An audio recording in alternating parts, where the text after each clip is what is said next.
Jack Wiley, welcome to the conversation today. Thank you. It's great to be with you, Jonathan. Appreciate it It is very a much. pleasure. Oh, thank you. It's a pleasure to be with you too. You're joining us from the Midwest. I'm south of Salt Lake City in Utah. And today we're going to be talking about your recent book, The Employee-Centric Manager, 8 Keys to People Management Effectiveness. I think this is a super important topic, always timely, and especially as we get into the new year and we're thinking about New Year's resolutions and we're thinking about how to just do things a little bit better than perhaps how we did it last year. I think people management and how we focus on the needs of our employees is one of those great tools and great focuses that we can have as we really embark on this next calendar year. As we get started, I wanted to share Jack's bio with everyone. Dr. Jack Wiley is an award-winning organizational psychologist, researcher, author, and leadership consultant. And as I mentioned, he is the author of many things, but including the Employee-Centric Manager. Now, Jack, is there anything else you would like to highlight by way of your background or personal context before we dive on in? Right. Well, I just might add that I started my career actually working inside of Fortune 500 companies and then eventually went out into a consulting firm environment. Also spent 6 years in academia immediately prior to writing the book. So I came at this work from a variety of different angles. Yeah, I love that. And I strive to be a scholar practitioner. I'm a professor, do consulting work, and I think that's a really rich place to be. It's something I certainly enjoy. I like kind of having a foot in both worlds and having each inform the other. And so I really appreciate that background. I think that will lead to an even richer conversation today. All right, as we dive on in, I always like to ask authors when we're talking about their books, why this book, why now? What really motivated you and prompted you to work on this? Because books are labors of love. They take a lot of time and energy, lots of iteration, lots of refinement. It's not for the faint of heart to try to embark on writing a book. So why this book, why now? Right. I think two reasons. One is that, first of all, I had access to a wonderful data set. Um, and we'll talk a little bit about that later. But secondly, uh, there actually isn't a book that exists right now that is data-based and empirical that relies entirely on the voice of the employee. So we have Mm, a number of great leadership theories, but none of them have been derived exactly from what employees have stated as their preferences with regard to what they most want from their immediate boss. yeah, very interesting. And that's a huge important perspective. Like you said, so much research in this area. You're an organizational psychologist. I'm an organizational sociologist. And so we're like close cousins in that regard academically. And so much research out there, yet oftentimes we try to pigeonhole employees and we try to say, okay, this theory says this, you should want this. And so therefore I'm going to provide this. And the reality is our people just aren't a monolith. Like there are so many unique needs and wants and desires, so many different variations and motivations and priorities and what's important to people. And so often, reasonably so, we look at these theories, either psychological or more macro types of organizational theories, and then we try to do the best we can. So let's actually talk to the people who are experiencing it day in and day out, the living experts of the challenges that they face. That's super important. So I really love that that's the focus where you pull, the insights for your book. Right. And I think that's right. If we stop to think about who are the consumers of the manager's behavior, well, it's their Right. subordinate employees. And so we ought to be taking a look at what their experience is and how they define great management. Yeah, excellent. So tell us a little bit then about the methodology behind this data set, how it was collected, the types of elements and items that were in there, and then we can start to pull it apart and talk about some of the findings and some of uh, the tangible, actionable things that leaders can start to do. Right. So the brief story is that I actually started a program of research back in the mid 1980s where I would ask employees, a representative sample of workers in the United States each year, an open-ended question. What is the most important thing you want from your organization? And we collected qualitative data, analyzed that, and identified the attributes that define what employees most want from their company. Well, that caused me to think, there are a number of things that influence an employee's determination to stay with an organization, produce at the highest level. We ought to ask another question, which is what does an employee most want from their immediate boss, because of the outsized importance of how that relationship affects so many decisions an employee makes, including the decision to stay or leave an organization. So that program of research began about a decade ago. But what happened was I was able to extend the research beyond the United States to include ultimately 26 countries around the world, and we conducted the research in a way that made sure that each population from these 27 different economies, actually including Hong Kong as part of China, but how employees within those economies might differ or answer the question the same. But I was looking for a universal answer, but still, the data were collected in response to a single open-ended question. What is the most important thing you want from what is the most important thing you want from your immediate boss? And what we found, I'll share in just a moment, but we had to actually translate the original answers to those questions into the English language so that we could then conduct a very rigorous qualitative analysis of the data. Yeah, yeah, excellent. And I just want to highlight the second piece as you transition to what the organization can do to what my immediate boss can do, because that really is, when we talk about the lived experience of workers, it's their immediate boss, right? It's their immediate boss, their immediate team that influences largely their experience in the workplace. And I've often said, you can have an amazing organization, amazing organizational culture, amazing executive leadership, great strategy, great vision, mission, all of that, lots of purpose. You can have all of that, but if you're working in a team with a horrible boss, your world sucks. Like, you are in a really bad situation. And the opposite can also be true to an extent. I mean, you can be in a rather toxic organization with a lot of problems, but if your immediate team is great and empowering and supportive, and you have a great boss, they can really shield you from a lot of that. And so your experience can be way better and outperform really what it should for the organization and the issues that it's having. So we can't understate how important that manager is, the direct manager that people work with, in terms of creating that environment for satisfaction and engagement and just being able to do cool work. It's so valuable. Right. The manager really has an outsized importance on the entire employee experience. And I agree wholeheartedly with all the reasons you just stated. Yeah. Okay. Well, let's start to get into these 8 key people management components that you found through your research. If you can start to walk us through those. Sure. I actually refer to it as the 5-1-2 because actually great. 5 of the attributes that employees most want would be what you and I would call behaviors. 1 would be a skill, and 2 would be values. So I refer to it as 5-1-2. But even a further definition of the 5 behaviors, there are 2 behaviors that managers demonstrate that actually are very much oriented toward building a better relationship with employees. First and foremost would be the behavior of being supportive and understanding. This, in fact, was the behavior most frequently identified as what employees most want. They want to work for a boss who's accessible, who's supportive, who's encouraging, who's considerate in their behavior toward the employee. Secondly, they want to work for a boss who treats them with dignity and respect.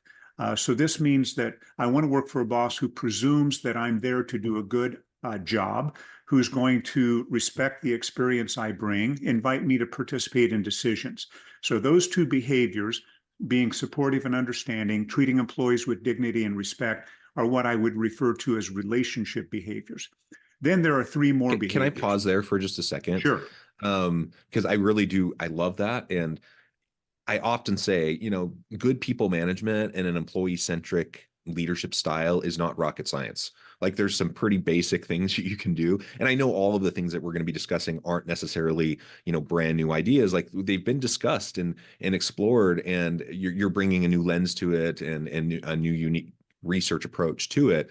But it's not rocket science. And ultimately, what I say is the number one thing, if you want to have a good, healthy team environment, workplace environment, just learn to treat your people with dignity and respect. Like that goes such a long way. You may kind of stink in other managerial and leadership competencies and capabilities. You may be learning and building the plane while you're flying it, and you're going to have missteps and everything, but you treat people well, you support them and treat them with dignity and respect. My goodness, that just creates foundation of trust, and it creates an opportunity for you to do cool stuff.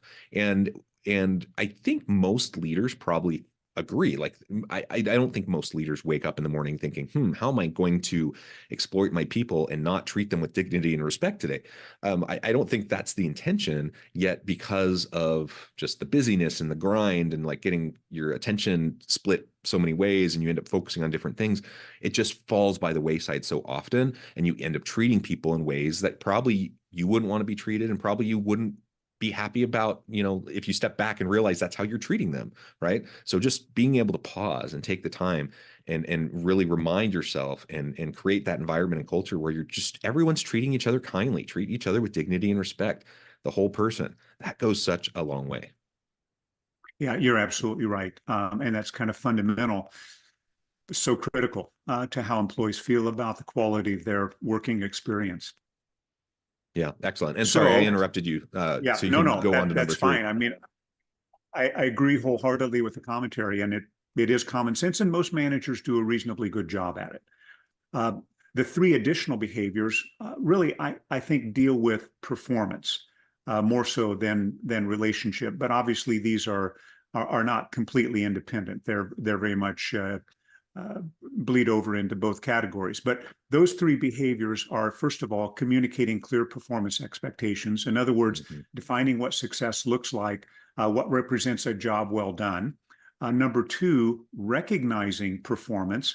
By this, we mean psychological recognition in the old way of saying things, pat on the back, attaboy, attagirl, but appreciating the contributions that employees make, saying thank you for their work, and also seeing that they're recognized up the chain of command. And then the third behavior is rewarding performance contributions.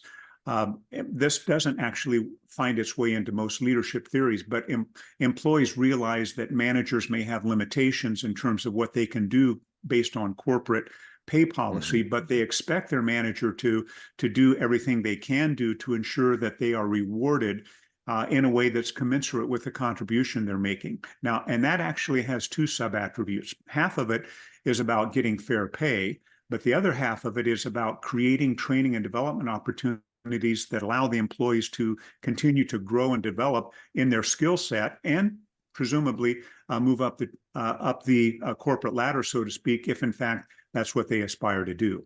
So those are the three performance-related Yeah. behaviors. Yeah, and I think it fits with the last one a little bit. I was working with an organization, and just yesterday I was in a meeting where they had this kind of cool new shiny initiative like this. Everyone's kind of excited about it. There's energy around it, which is great. And as I'm hearing them pitch it and get some buy into it, I'm thinking this is great. I would be super happy to support this. Um, on the one hand. On the other hand, I'm thinking also from the standpoint of employees that show up each and every day, that put in the work, that are involved in the grind, that are forced to kind of jump through the hoops of policies, practices, and procedures, who've worked for sometimes years to put forward and gain traction and support for similar types of initiatives. It can be really frustrating and demoralizing when something that's very similar to what you've been doing for years gets pitched, and all of a sudden it has all this hoopla around it, and like you're breaking down barriers and you're just allowing this thing to just roll out immediately. I don't think that's the intention of anyone when that happens. You just see this cool opportunity, you want to chase it, right? But one of the things you need to remember is that the people that show up and have been showing up each and every day doing the hard work of the organization, especially if they've been trying to push the envelope and innovate and push you in ways that maybe as a leader you're not comfortable, and they've been doing that for a long time, to then all of a sudden see kind of this new trendy pet thing get all the attention, it becomes very demoralizing, or at least it can be. So that's not to say don't do new, cool, innovative things, But it is to say, I think one of the jobs of a leader, to your point, pay important, training and development important, but finding ways to break down those barriers, to like listen to your people when they're doing cool stuff, acknowledge it, support them, and clear the pathway for it to happen. That's going to take away a lot of the sting that can come, like I kind of perceived yesterday in this meeting, where, again, not the intention of anyone to have that kind of as an outcome, but it definitely was felt by many in that room. And I know it would probably be felt by many of the people that report to them who are feeling a little bit frustrated by that situation. Does that make sense? It does. I think another thing that happens, though, in addition to that, is that sometimes managers sort of claim that they can't do more to reward the performance contributions of their employees because their hands are tied. But in fact, research has indicated that under the conditions where employees understand how their pay is determined, they understand what they must do to maximize their pay, and they believe they're working in a reward for performance type of environment, actually ratings of fair pay go all the way up to about 86% agreement. So there are things that managers can do to impact the perception of fair pay, even if they don't have control over pay policy. Yeah, absolutely. So much of it's perception management and just being clear and communicating transparently with your people around the constraints, around the opportunities, and then to just be fair and consistent, right? And how you go about administering, pay increases and bonuses and any of those sorts of things, as well as opportunities for cool development and training and those sorts of things. Wonderful. Absolutely. So that's the first five. Yeah, that's the first five. And I refer to those as behaviors. And actually, you already hinted at what is the sixth attribute. I refer to it as a skill, because when we analyzed the data, what employees said was that they wanted their managers to be good at problem solving decision making. So obviously not just making decisions, but to be good at it. And of course, we know that a skill is something you become good at through practice. And so they want managers who are practiced and good at decision making and problem solving, because that makes their job easier to accomplish. They can be more successful. The manager knocks things out of the way, eliminates obstacles to the performance of the work, and employees can accomplish their work at a faster rate in a more satisfying way when good decisions are made and problems are solved. Yeah, absolutely. So that's number six, but it's the one in the 5-1-2 model. And then finally, we have values. I refer to them as values because they really speak to personal standards of conduct. And these aren't going to be surprising either. But one of the values was that managers be fair and just. In other words, they treat employees in an equitable way. They don't play favorites. They don't have pet employees. Flexibility extended to one is also extended to others. Yeah. Employees want that basic sense of justice in how their manager operates.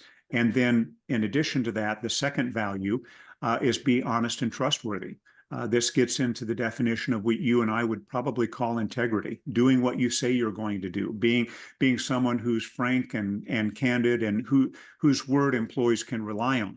And so I refer to those as values, those personal standards of conduct. And when we look across this global data set, actually, it turned out that 20% of all employees worldwide identified one of those two values as what was most important to them in terms of what they wanted from their immediate boss. So these are significant.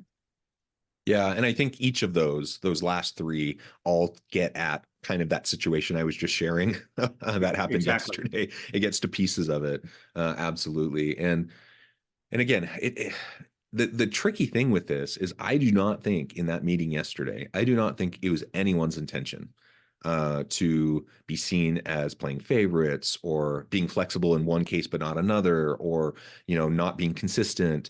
I don't think that was anyone's intention, but it was kind of happening, right? And so you have to be very aware as you're having what otherwise are energizing conversations or exploring new opportunities or pivoting or talking about strategy or whatever. You just have to be very aware about how that's going to be perceived from the people who work with you. Yes, and again, continuing on with my example of this meeting yesterday, um, it it also, this goes along with, I've been in some meetings with this organization over an extended period of time. And probably 8 months ago or so, I was in another meeting with them where, there was a passionate case made in a very different kind of situation that largely 180 contradicts what they were doing yesterday, right? Now, are you allowed to pivot? Are you allowed to change your mind? Are you allowed to shift? Of course, and so if you decide what we talked about 8 months ago, we're now moving away from that and we're shifting to something else, that's okay. Like, just be clear and transparent about that.